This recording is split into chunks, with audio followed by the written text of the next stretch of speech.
Forensic science college স্থাপনের নামে জনজাতি 11 পরিবারকে উচ্ছেদ করাকে কেন্দ্র করে ব্যাপক ক্ষোভ লক্ষ্য করা গেছে। জানা গেছে পশ্চিম জেলার অন্তর্গত এবং শ্রীনগর থানার অন্তর্গত হরিয়াইপাড়া এলাকায় 57 পরিবারের উপর উপজাতি অংশের গরিব মানুষ বসবাস করে আসছে দীর্ঘ অনেক বছর ধরে। 1995 সালে NRETC পক্ষ থেকে এই উপজাতি অংশের গরিব পরিবারগুলোকে বিভিন্ন সুবিধা প্রদান করে যাতে করে তারা তাদের পরিবার নিয়ে জীবিকা নির্বাহ করতে পারে। সরকারি NRETC অনুমোদন পেয়ে তারা তাদের জীবিকা নির্বাহ করে চলছে ঠিকঠাকই।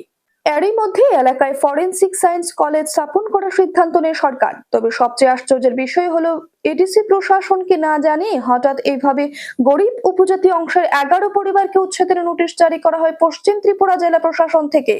যদিও 11 পরিবারের উপজাতি অংশের লোকজন প্রশাসনের দেওয়া এই নোটিশের প্রতিবাদ জানাতে শুরু করেছে। তাদের দাবি সরকারি অনুমোদন পাওয়া তাদের একমাত্র উপার্জনের পথ, বাগান কোনো মতেই ছাড়তে পারবে না। এমনকি হঠাৎ করে তারা তাদের বাসস্থান এভাবে ছেড়ে যেতে পারবে না, প্রয়োজনে তারা রক্ত দিতেও রাজি আছে, এমনটাই অভিমত জানালেন ভুক্তভোগী উপজাতি অংশের লোকজন। তাদের দাবি সরকার যেন তাদেরকে ঠিক আগের মতোই এই এলাকায় বসবাস করার সুযোগ করে দেন। জানা যায় গত 29 নভেম্বর 2023 প্রথম তাদেরকে উচ্ছেদের নোটিশ দেওয়া হয়েছিল। তারপর ওনারা আইনি পদক্ষেপ গ্রহণ করে তারপর দ্বিতীয় 18/12/2023 তারিখে তাদের নোটিশ দেওয়া হয়েছে 26 ডিসেম্বর 23 মধ্যে এলাকা ছেড়ে চলে যেতে।